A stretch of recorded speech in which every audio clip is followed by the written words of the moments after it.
Hola, buenos días y bienvenido al Morning Call del equipo de análisis de Bankinter. Hoy es 30 de enero de 2023, soy Ramón Forcada y voy a hacer un repaso rápido al mercado como todos los días hacemos. Bueno, pues ante la duda rebota. La semana pasada pensábamos que iba a ser una semana lateral de consolidación de niveles previa a la publicación de un dato americano que era muy importante el viernes de precios, que es el deflactor del consumo privado, porque es la referencia de precios que sigue la Fed en primera línea o a la que le da más importancia, y por lo tanto que iba a ser una semana muy lateral hasta ver ese indicador que salía el viernes por la tarde, ¿no? Y qué va, la verdad es que el mercado sigue rebotando a pesar de que no estén claras algunas cosas todavía, y esto lo hace porque en realidad está viendo el final de el final de las subidas de tipo de interés más o menos cerca, ¿no? La semana pasada, el viernes, este indicador de precios, el deflactor del consumo privado, se publicó muy en línea con lo que se esperaba, es decir, con datos buenos, porque la tasa general, la inflación general de consumo, bajó de 5,5 a 5,0, que era justo lo esperado, pero era bastante desafiante esa bajada, y se ha cumplido. Y sobre todo la subyacente, que estaba en 4,7 y se ha ido a 4,4, lo cual significa que ya en Estados Unidos tienen niveles de inflación de 4 o 5%, y eso suena distinto, ya no son niveles de inflación de 9-10%, ¿no? Esa inflación de 4 o 5% se puede combatir perfectamente con niveles de tipos del 5%, que es hacia donde se dirigen, ¿no? Y por lo tanto esa combinación de tipos en torno al 5 e inflación en torno al 4 o 5, pues es muy aceptable. Incluso todavía no sucede, pero ni está consolidada la expectativa, pero incluso acabará dando pie a que se piense en bajadas de tipos, pues si no es el año 23, que eso sería muy pronto, pues el año 24, ¿no? Porque van a tener margen para hacerlo. Otra cosa es la eurozona, donde la inflación está francamente por encima, está en niveles de 9, y es una inflación más de oferta, más de hay suficiente trigo, hay suficiente petróleo, hay suficiente gas, que inflación de demanda, porque el ciclo económico sea muy potente y la demanda sea la que está tirando de los precios, ¿no? Aquí es precisamente la oferta la que no es suficiente, ¿no? Y por eso Europa tiene un problema distinto. El caso es que no se están viendo a nivel de conjunto problemas importantes y por eso las bolsas siguen rebotando. De hecho, la semana pasada, por dar niveles, el S&P subió un 2,5, el Eurostoxx 50 subió un 1,4, pero ya está rebotando la tecnología, y por eso nosotros hemos metido ya,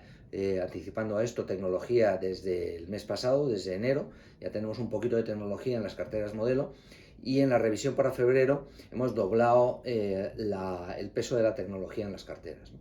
Y el Nasdaq pues hizo en la semana más 4,7%. En el año, lo único que se puede tener en la mesa como inconveniente para todo esto es la velocidad, porque nosotros ya lo habíamos dicho en la estrategia de inversión, por cierto, que el año iba a arrancar muy fuerte desde el principio, muy probablemente, así ha sido, y el S&P lleva en el año pues un 6%, el Eurostoxx 50 lleva un 10%, grandes números, y el Nasdaq 100 lleva un 11%, de manera que Estados Unidos ya empieza a hacer ese catch-up de Europa, porque Europa había arrancado mucho más fuerte que Estados Unidos, pero esto ya empieza a cambiar porque el mercado empieza a ver la tecnología como más atractiva de lo que la veía antes, o al menos incierta, ¿no? Ya hemos dicho varias veces que todas estas fases de despidos y reajustes que vemos en las tecnológicas americanas, que a veces asustan por las cifras, no son más que una reorganización interna que periódicamente hacen las compañías, sobre todo las americanas grandes y particularmente las tecnológicas, para redimensionar su estructura, o sea que no había que preocuparse mucho por esto. Y esta semana, teniendo en cuenta que los precios americanos la semana pasada lo hicieron muy bien, y como digo, se fueron a 5,0 y 4,4 la tasa general y la subyacente del deflactor de consumo privado, pues lo que hay es una expectativa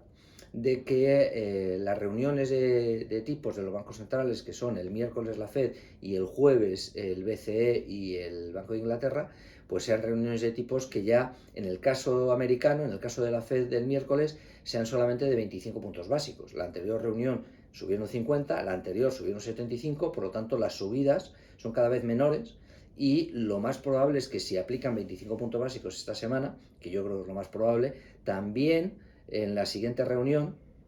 que será la de marzo, pues apliquen otra vez 25 puntos básicos, y con eso se va a ir a niveles de 4,75 o 5%,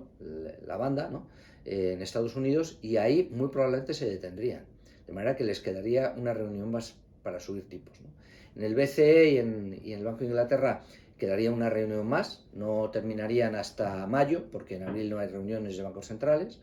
y por lo tanto lo que vamos a tener esta semana es subidas de 50 puntos básicos del BCE, 50 puntos básicos del Banco de Inglaterra, pero 25 solamente de la Fed, ¿no? Y eso va a condicionar también lo que puedan hacer en el futuro, pues tanto el Banco Central Europeo como el Banco de Inglaterra. Es decir, que las subidas son cada vez menores y cada vez se va a ver con más claridad cuando terminan, que será dentro de poco, ¿no? El resto de la semana, o a lo largo de la semana, mejor dicho, tenemos muchas más cosas, desde PIBs, IPCs, tanto en Estados Unidos como en la eurozona, tasa de paro en Estados Unidos, pero lo importante son las reuniones de tipos del miércoles y del jueves, ¿no? ¿Qué podemos ver a lo largo de la semana? Pues yo creo que algo de precaución durante lunes, martes, incluso miércoles, previa a las reuniones de los bancos centrales.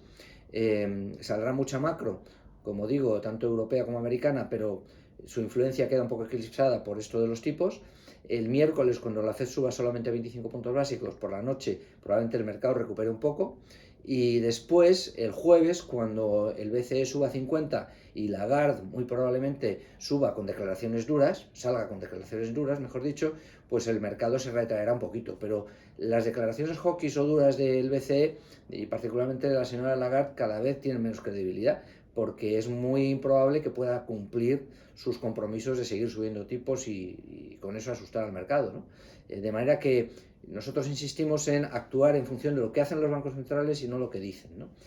Bueno, el jueves podría estar el mercado un poquito más asustado y el viernes saldrá empleo americano, probablemente recuperaría si el jueves pierde algo. Va a ser una semana lateral, pero cada vez que decimos esto, el mercado rebota. Y rebota porque la volatilidad es baja y porque la visibilidad del final de tipos está cerca y porque los beneficios empresariales se están recuperando y porque, como decíamos, nuestra estrategia de inversión de diciembre, pues el ciclo que viene es muy potente y está comenzando ya. Y o se sube uno a tiempo o al final se queda fuera. Muchas gracias y buenos días.